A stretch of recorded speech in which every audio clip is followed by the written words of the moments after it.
When I was at art school, the drive-in, and my art school was in New York, the drive-in mantra, there was a great guy called George Lois, who was a fantastic guy I learned from. And he used to say, don't show me your drawfuls of great roughs. If it don't run, it ain't advertising. Now, if you remember that in your mind, don't show me your drawfuls of great roughs. If it don't run, it ain't advertising. Where we've got to today, the state is, you'll have people entering things like the Chip Shop Awards for advertising that never ran. People are so stupid, they'll enter for awards that never ran. For fuck's sake, that's an award for not advertising, and you're in advertising, and you enter for that.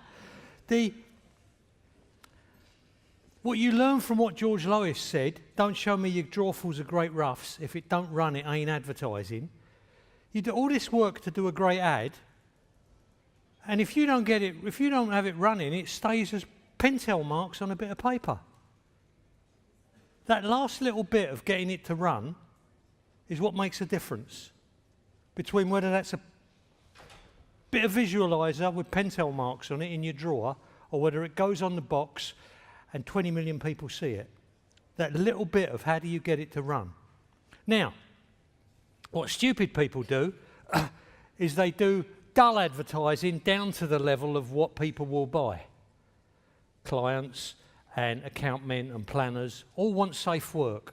Safe, easy, non-confrontational work. And stupid creative people do work down to that level, which is why all of the ads you'll see on the box at the moment look like mood films with a different name on the end, but they're just mood films. They're all instantly forgettable, and they all look identical. Because people want their work to run, so they're doing work down to the level of what can run, rather than doing great work and then finally getting it over the line and making it run. Now, I always figured, it's my work, I'm damn well going to make it run. I'm not going to trust it to an account man or a planner. They don't care if it runs or not. It's not their work. And in New York, what I learned is exactly that. It's my work. I'm going to take responsibility for having it run. So, what you'll normally hear when you go to talks is loads of people giving you the usual platitudes: be daring, think out of the box, be exciting, be creative. Nobody ever actually tells you how. Right? So what I'm going to do, I'm going to give you a lot of films here, posters, press ads, a lot of examples of how people got them to run, got the work to run. Now what you'll hear is a lot of weasels. Weasels is sneaky arguments that you'll have to have with people to get them run. Sneaky things you'll have to do to get it to run. The title of this talk is actually how to get away with what you can't get away with. So this is exactly that. People are always telling you what you can't do. The real fun is how to do what you can't do. That's what really makes you creative. When everybody else gives up, you just go the extra mile. It's not even a mile, it's about a yard. But you just do the bit that everybody else doesn't do. You get really creative in getting your work to run. So I'm going to show you this stuff, and a lot of you won't remember this work. You won't even have seen this work because no one's doing any work as good as this. Because, like I told you, most stupid people nowadays come out of their art school like a conveyor belt, and all they're taught to do is whatever the accountmen or the planners ask them to do. And that's the level of their career. They play down to the level of accountmen and planners, rather than taking their work themselves and getting it to run. So I'll show you, now if you've got great account men, in the old days we had great account men and great creative directors who would actually get the work to run. Nowadays you don't have any of those. So this is just an example for you. If you listen to all these things, there isn't a formula here. Bill Bernbach said principles endure, formulas don't. If there's a formula, it's not creative. So what you need to do is listen to every example and just take it on board and see if next time you're stuck, any of those are useful to you. or any of those weasels, any of that thinking of how can I have this guy over? Another name for creativity is street smarts. The best people usually come from the bad side of town because they learn street smarts. So let's start off with, I'll have to move pretty fast through all this because I've got quite a lot of stuff here. Let's start off with cigarette advertising. Was going back about 20 over years. Cigarette advertising had been for years. All everybody would do was pictures of beautiful people smoking cigarettes and looking sexy and rich. And then they found that cigarettes could kill you. So the government decided you can't have people in your advertising anymore, and you can't show anyone sexy, and you can't allude to class or richness, and you can't allude to success. You can't in any way make cigarettes aspirational. And not only that, we're going to slap a great big government health warning across the bottom of every poster saying cigarettes could kill you. Now, what can you do with that? Now get creative with that. So, no, most creative people wouldn't touch that with a barge pole. But there's a guy called Al Waldy who did this campaign. And nobody knew, now you can't imagine what that was like when it went up. Nobody knew what to make of it. What is it? There isn't a sexy woman and a beautiful guy smoking a cigarette. There isn't a Jaguar in it or a Mercedes. There isn't anyone wearing a Rolex. There isn't a clever, catchy headline. All there is a beautifully shot picture you don't understand, but with a government health warning on the bottom. And what Waldy had worked out was, if we don't have to show aspirational, we can be aspirational. What people think is aspirational is art. And the kind of aspirational art, most people, they don't know a lot about art, but all they think art is like Salvador Dali, Surrealism. So let's just do strange stuff that people talk about. Let's just do Surrealism. So Waldy would do stuff like, what is that? And people are going, what is it? I don't get it. What is it? And he did about 10 or 12 of these, which began to be followed by ads like this, which were aspirational but beautiful. Just a pack, not saying anything about it, just a pack stuck there, looking beautiful and looking surreal. And I mean, by the time he got to this ad, they'd already done about 20 of them, posters. And they found people are getting it. Look, it's gold colour. We'll have it coloured gold. We'll have it beautiful. People know it's Benson & Hedges because it's got the pack in. But what if we don't even have the pack in it? Now we're the only ones we don't put the pack in. But what we found out is everybody knows it's a cigarette ad because the government health warning becomes our headline. All we need on that to say cigarettes is a government health warning, and if it's a surreal piece of art, you know it's Benson & Hedges. And you get to the point where you don't even need anything but gold. They own the colour gold, they own surreal art, and they've turned the government's thing, which was supposed to ruin every ad, into their headline. We don't need any words on it because that's our headline. That says cigarettes, that says gold, which says class, which says art and surrealism, which says Benson & Hedges, which says we're also treating you like you've got a brain. So these are ads for intelligent, classy, rich people. Do you see how brilliant that is, that thinking? And the government can't touch you. You've taken all of their rules and they can't touch you. And that's great thinking of how to get away with what you can't get away with. Here's later on, Saatchi's got given British Airways to advertise, and British Airways then, in those days, it was quite difficult because they were the 5th largest airline in the world. Largest was Aeroflot, I think, Russian, and then Delta, then United, then American Airlines, all bigger than British Airlines. And British Airlines, well, you can't really run an ad that says the 5th biggest airline in the world, but they sat down and they looked at the numbers and they said, hang on, Russia the USSR airline. It's bigger than us, but it only flies inside the USSR. Delta and United and American, they're all bigger than us, but they mainly only fly in America. We're the biggest airline that flies to the rest of the world. So what we can say is, we're the world's favourite airline. We're not America's favourite airline, we're not Russia's favourite airline, but we're the world's favourite airline. And they have a line on their ads which says, more people fly to more places with British Airways than any other airline, which makes us the world's favourite airline. Now what is great is if you know how ordinary people think, ordinary people hear that as the world's biggest airline. But it's not, it's the world's favourite airline. And the weasel that allows you to get away with it is you're not saying we're the biggest airline, you say we're the world's biggest airline. So they ran this ad. Roger, Manhattan. Continue descent to flight level 80. Roger, Evo, descending to SL80.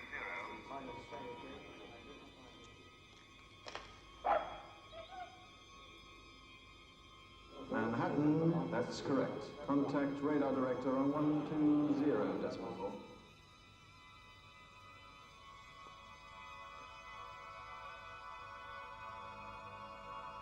Roger, Manhattan. Continue to 2,000 feet, reduce speed to 170 knots.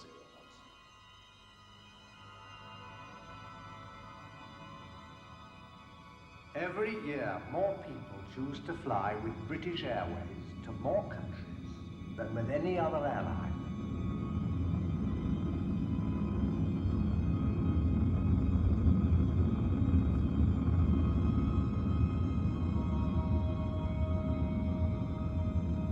Manhattan is established, leaving 2,000 feet on the glide path. In fact, every year we bring more people across the Atlantic than the entire population of Manhattan. Manhattan, you are clear to land. 28 right. British Airways, the world's favourite airline. Now, you know what else is also really clever about that? Is they say every year they fly the entire, equivalent to the entire population across the Atlantic, of the entire population of Manhattan across the Atlantic. What's really clever is everybody hears the entire population of New York across the Atlantic, which is 10 million people. Actually, no, it's Manhattan, which is only 1 million people. And the great thing is, if you're thinking about these things, there's a difference between what people hear and what you say. And if you really understand people, you can get away with the world's biggest airline when you're not, and you can get away with the entire population of New York when it isn't. We were once asked to advertise when mobile phones first came out, there were only two companies, Vodafone and Cellnet. And Vodafone was outselling Cellnet 4-1. And they asked us to advertise Cellnet. And I talked to the planner and said, what can we say? And the planner said, well, you can't say anything really. Just do an ad and put our name on the end of it. There's nothing to say. And I said, well, that's not very good. Let's go and look at the information. Tell me about how mobile phones work. And he said, okay, well, the government's divided the country into 500,000 lines for Cellnet and 500,000 lines for Vodafone. And I said, well, stop right there. They've got the same number of lines as us. And he said, yeah. I said, but they've got 4 times more users than us. And he said, yeah. I said, so we got 4 times more empty lines than them. And he said, yeah. I said, so you've got 4 times more chance of getting through on our phone than you have on theirs. And he said, well, I suppose you could say that. And I said, yeah, I think I will. This is why you can't let planners give you the brief. You have to take it. We're the creative ones. We have to decide what we do with it. So we ran this ad for Cellnet, which doesn't exist anymore because they were successful enough that they got bought by 1-1, who got bought by somebody else, who got bought by Orange or someone else. But anyway, this was successful enough in turning the game around that after a little while we had to stop saying it because we didn't have more empty lines. But initially, this is how you take a fact and turn it around. I put a nickel in the telephone, tell my baby's number, got a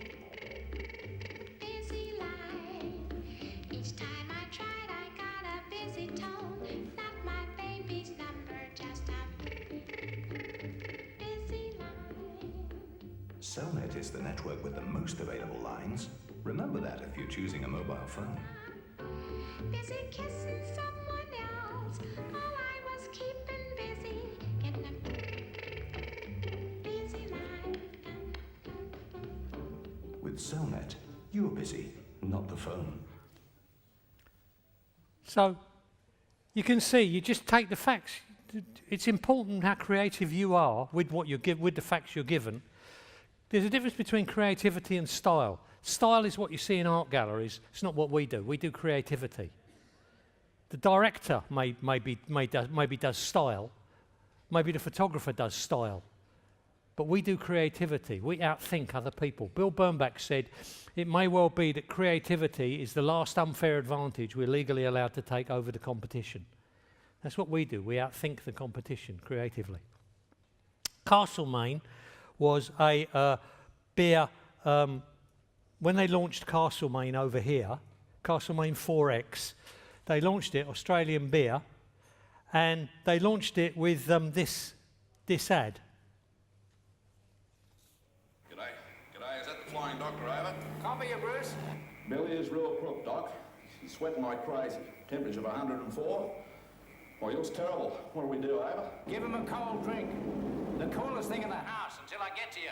Otherwise, well, it can be real bad.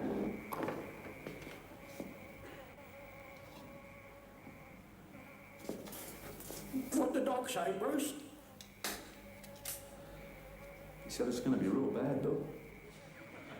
Castlemaine 4X is Australia's best-selling lager. In fact, Australians wouldn't give a Castlemaine 4X for any other lager. Right. I was working on Foster's at the time, and we managed to get that campaign killed because we proved that in New South Wales, Foster's outsold Castlemaine. So it wasn't Australia's best-selling lager. So they couldn't claim it was Australia's best-selling lager. And they couldn't claim Australians wouldn't give a 4X for any other lager. So we thought we killed the campaign. But then Saatchi's came back and did this.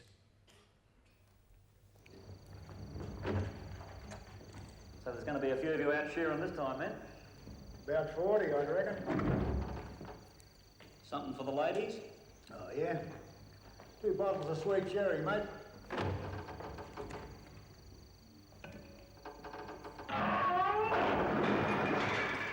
Looks like we've overdone it with the sherry.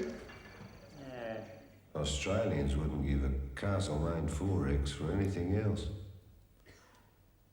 See, the great thing is they just changed it to anything else. They took out wouldn't give a Castlemaine 4X for any other lager and changed it to wouldn't give a Castlemaine 4X for anything else. And the punters still hear it as any other lager. Nobody noticed the difference. Really smart. That's how they get away with what they shouldn't get away with. We were doing the Daily Mirror, and we had this idea. They were going to colour, from black and white to colour. So we had this idea that you hit people with the paper, we would get film of people falling over, and just before they fall over, famous people falling over, just before they fall over, we'd make it look like we hit them in the paper, and they went to colour. And the ITCA, which was the censorship people then, I think it's Clearcast now, said they wouldn't let us do it because we were capitalising on people's misfortunes. So what I did is you don't just sit there and take it. I went over to see the ITCA with a pencil and paper and said, sit down with me and we'll write this together so you're happy. So I sit down with them and I say, if you don't want us to capitalise on people's misfortunes, how could we do it? And they say, well, if you could find footage where people chose to do it, then you could use it. All right, so I say, so now I've convinced the ITCA that this is also their idea, not just mine. So now we did 4 or 5 commercials like this.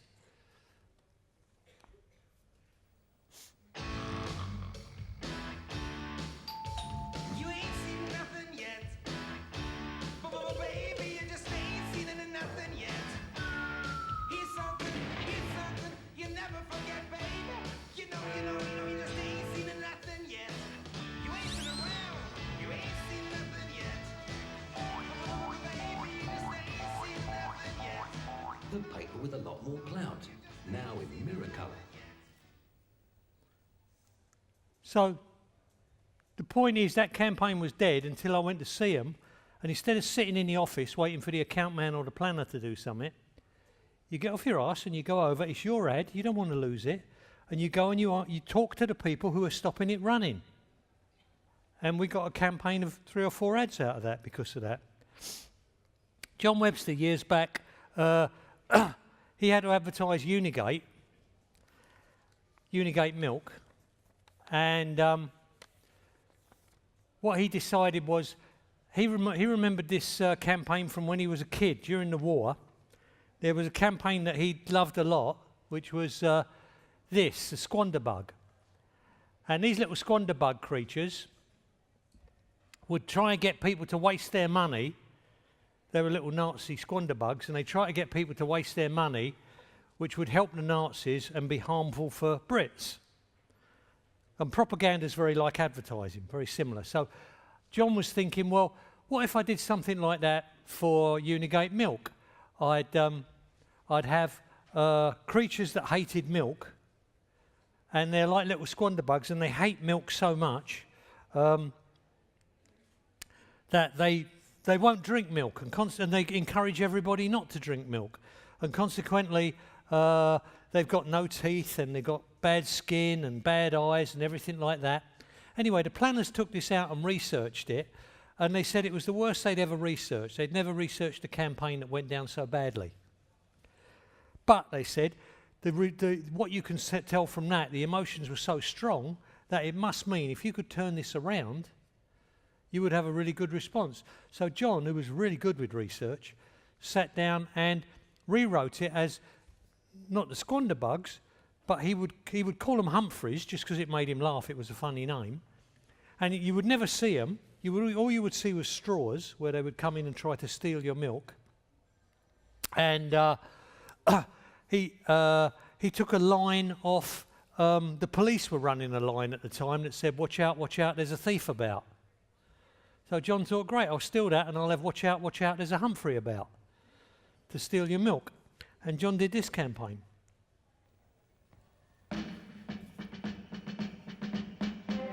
If you hear a noise with your milk and your roll, it must be the 10:30 Humphrey Patrol. It's slippers with pom-poms for creeping about. Watch out, there's a Humphrey about. 100 Humphreys soft as silk, out on the search for your Unigate milk. Get extra finders or you'll be without. Watch out, there's a Humphrey about. Now, that was so popular, that campaign, that celebrities were queuing up to be part of it and be filmed having Humphreys stealing their milk. And I could show you 10 or 12 commercials, but I thought this was one of the best ones to illustrate the point.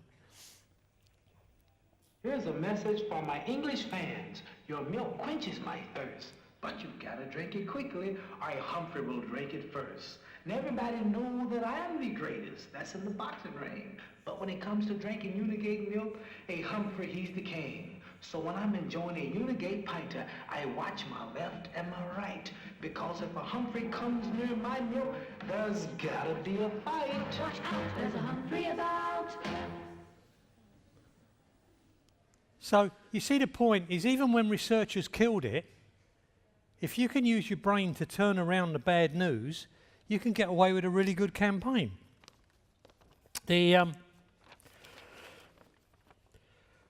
had to advertise an umbrella, which is a brand of umbrellas, which is a really weird thing to do. And it was a German brand called Knirps. And no one ever heard of it. So what you must do when you've got, the name is really important, no one's ever heard of it, you must use a mnemonic to get the name known. But getting the name known on its own is no good unless anybody knows why they should buy it. Or with umbrellas, the main thing, if you go down Oxford Street or any street, any time there's been a rainstorm, you'll see the waste paper baskets are full up with umbrellas that have been squashed in them that are all broken, turned inside out and broken. So what you want with an umbrella is you want it not to break. So we decided, then the best thing has to be that this is an unbreakable umbrella. And I was talking to one of the guys there, I said we need a mnemonic that incorporates the plus point of our product plus the name. And he said, well, give me an example. And I said, well, all right, you can break a brolly, but you can't knacker a Knirps. That would be an example. And he said, well, why can't you do that? I said, oh, well, maybe you're right, maybe we should. So I thought, well, I'm going to have to, if I take this down to the censorship people, the ITCA, they'll turn that down straight away. If I have the word knackers in a strapline for an ad, they'll turn it down. So I've got to be ready for the argument. So I went to Foyles and I looked at all the dictionaries, and 3 of them said knackers meant testicles, and 3 of them said knackers meant knackers yard, where they take the horses when they're about to die. So I took the 3 that said knackers yard with me and went down and argued it with the client. And our commercial was going to be, we'll be in a car wash, and this is the only umbrella that can survive a car wash.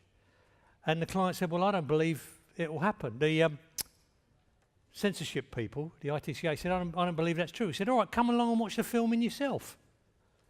So they said, all right. So the day before the filming, we hired the car wash, and we got the guy there to stand under it and practice until he could do it without breaking the umbrella.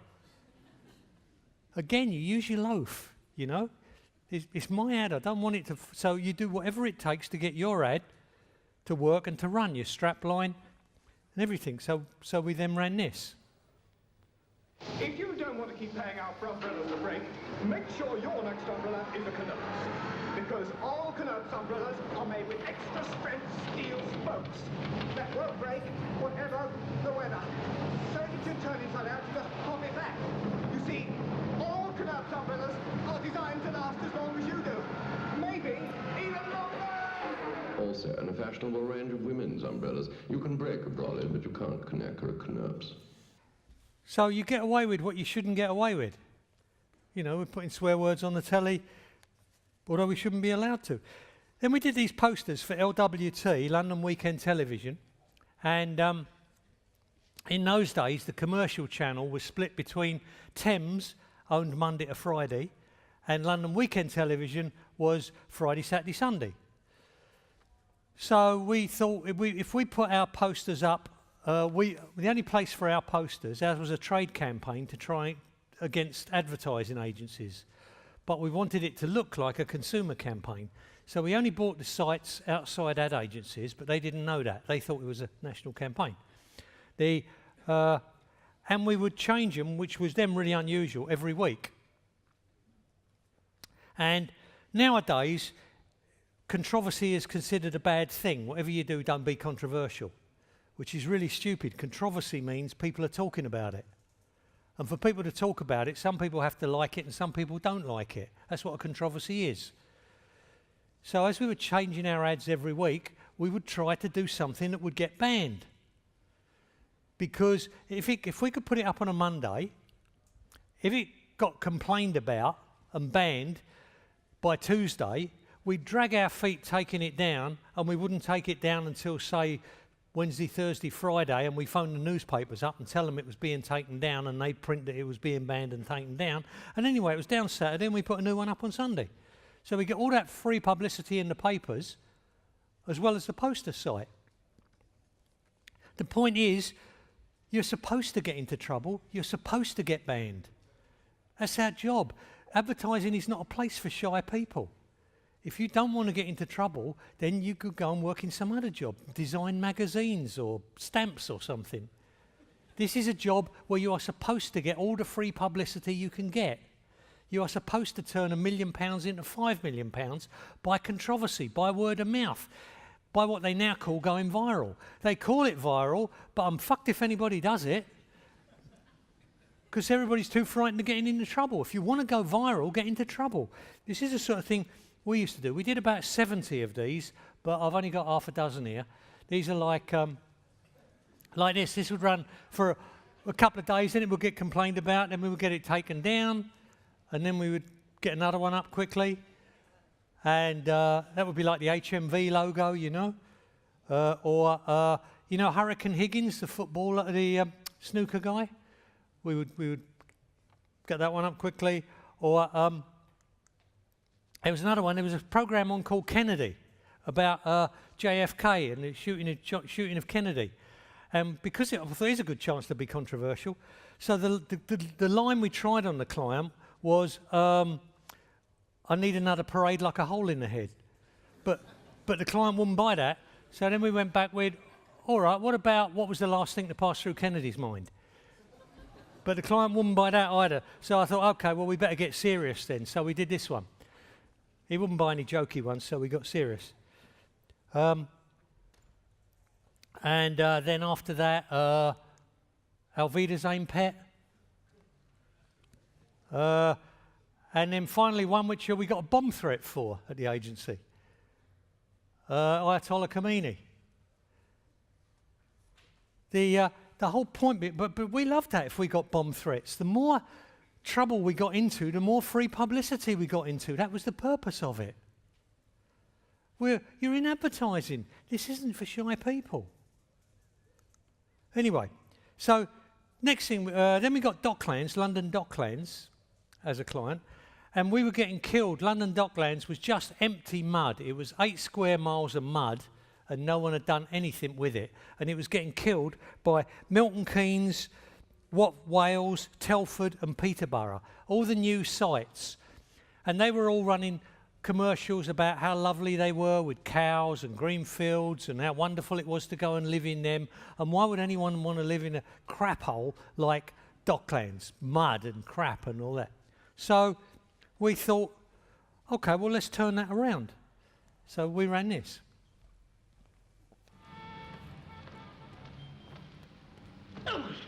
Oh, late again. That new town my friends moved to, 50 miles as the crow flies. And believe me, I have to. Here's another late comer. 150 miles, boy. Oh, 150 famous miles. All business development areas have got one thing in common. They're all not in London. All except the London Docklands. I walked here. I didn't get where I am today by being somewhere else. The London Docklands Development Corporation. Why move to the middle of nowhere when you can move to the middle of London? So that was our line. Why move to the middle of nowhere when you can move to the middle of London? That's how we repositioned all the cows and the green sites and the tractors and now what in the country. We repositioned the country as the middle of nowhere. Problem was, 11 MPs managed to get our advertising banned because their constituents were Telford and Wales and Peterborough and places like that. So we had to agree if we run it again, we won't mention those other areas because it works so well. All the big buildings were now started to be built in London Docklands. And you see London Docklands now, what it's like. It really worked well. So we then did this ad.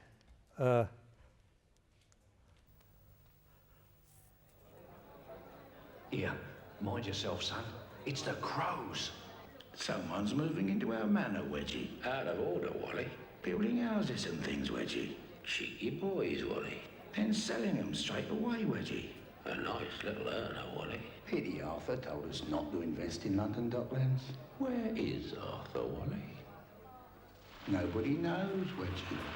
You will be sorry if you miss out on London Docklands. Now what I like best about that is they couldn't object to it anymore, but the Krays objected to it. I think that's fucking great when the Kray brothers object to one of my commercials. The Krays said we were trying to harm their parole, and it was on the front of the Sun. The Kray brothers objected to London Docklands advertising. And that, how much free media is that? The front of the Sun with the Kray brothers objecting to it. So then after John Webster was supposed to do John Smith's advertising, he got briefed on that, and John Smith's is a Yorkshire bitter. So what John wanted to do was this, Andy Capp. You know, he thought that was pretty much a typical Yorkshireman. His beer's more important than anything, and nothing matters to him as much as his beer. So John wanted to do that, and he wrote a lot of commercials like that. And again, they took it out into research, and research killed it. They said, no, he's a miserable bastard, miserable old bastard. No one will go drinking with a bloke like him. You don't want to have a pint with a bloke like that. So what John thought was, well, what if I do the campaign, but instead of him being miserable, I'll give him a wife, I'll give him a dog, I'll give him a friend at the pub. And then John did the John Smith's campaign, which ran for 10 years, and it was, this is one of them. Like your new dog art, right? Hey, boy. Up, up. Down. 6. Heel. doesn't do much, does he? Fancy a drop of John Smith's?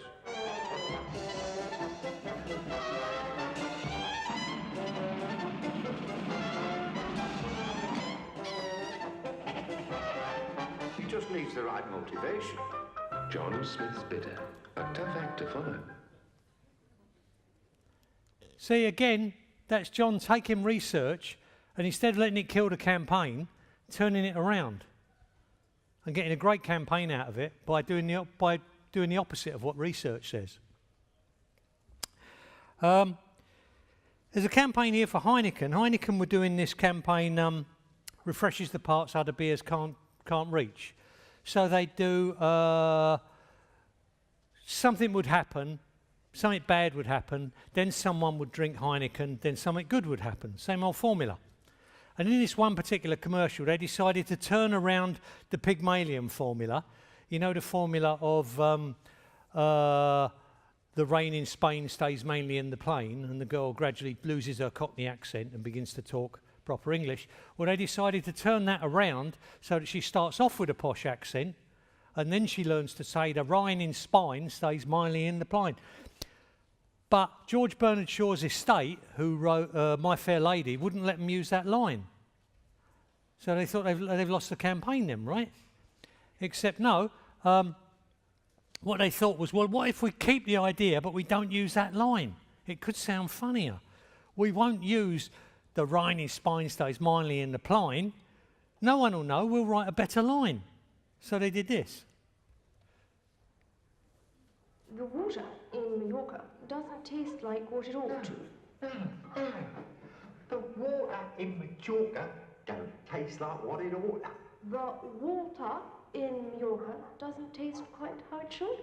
Majorca! Mallorca? Majorca! Mallorca. Oi, Dale, any danger of some refreshment in here? Here you are. Get your laughing gear on there. Oh, golly.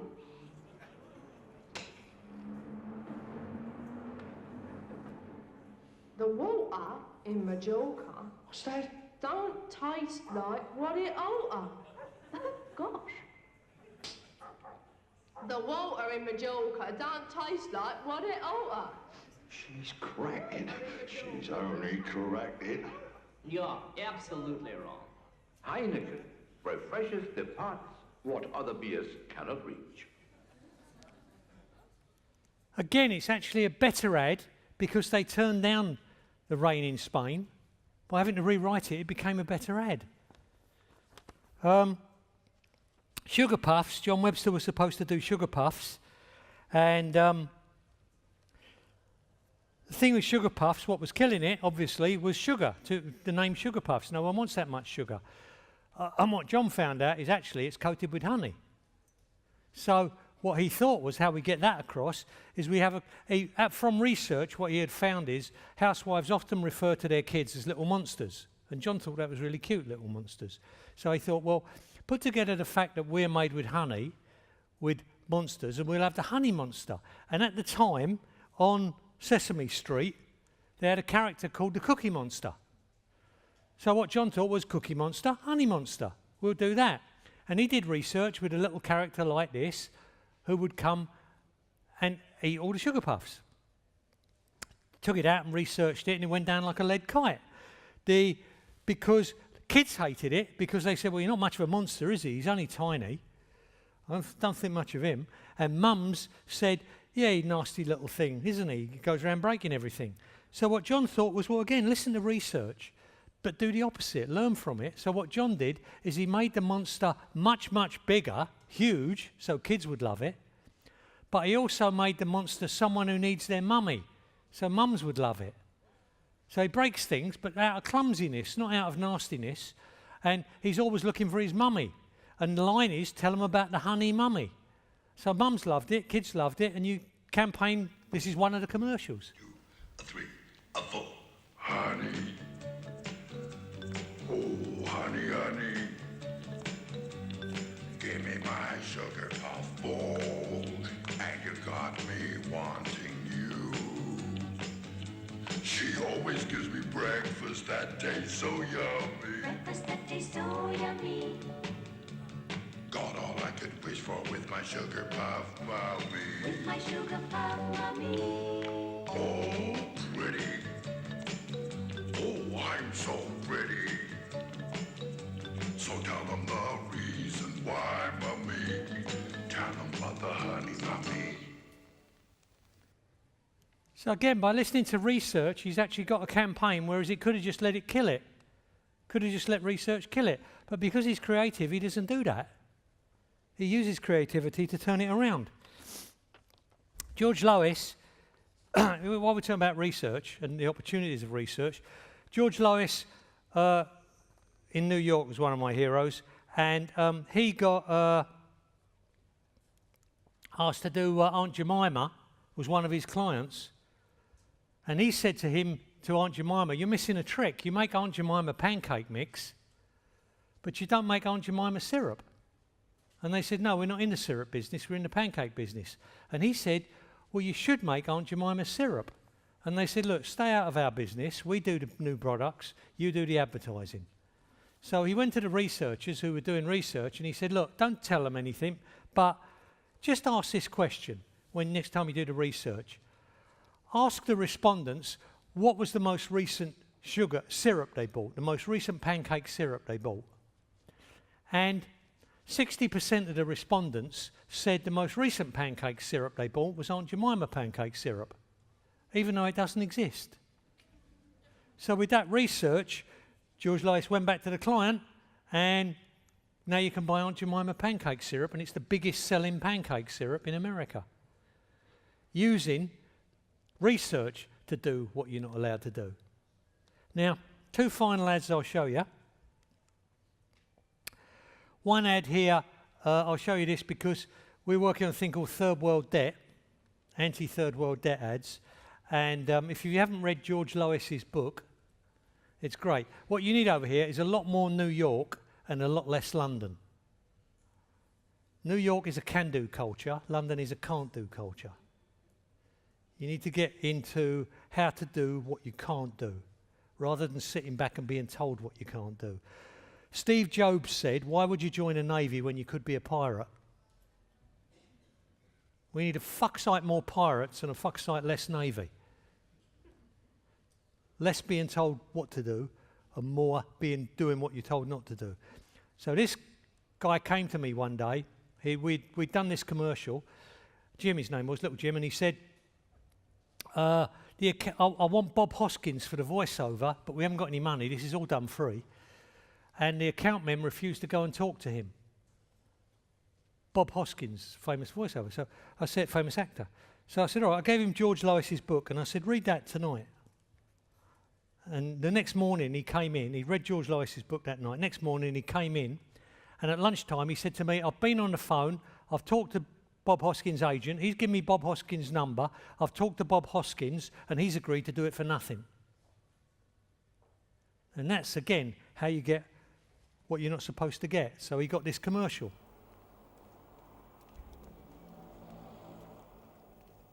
Did you know that each year 5 million little children die in the third world from drinking water polluted with feces? Now you do know.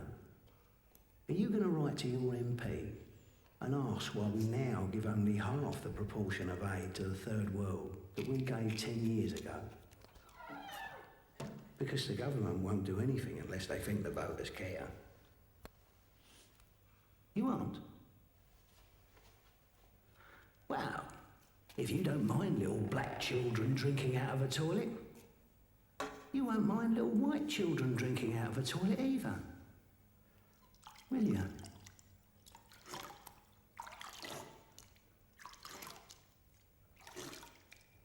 Or is there a difference?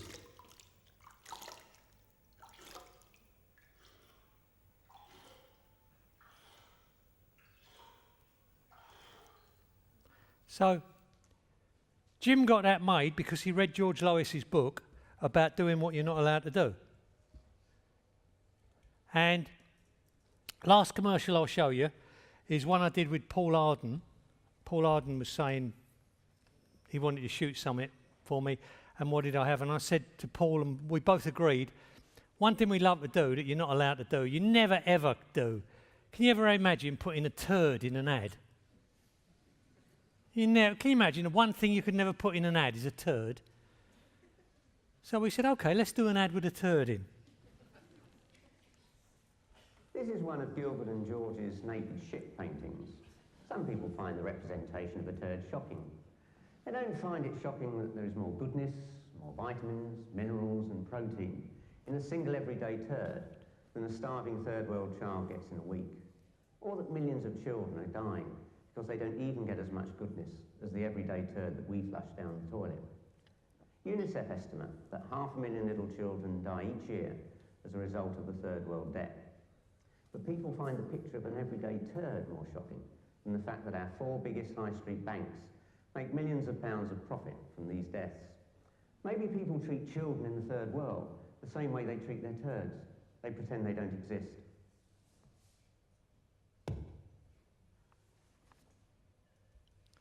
Okay, that's me done.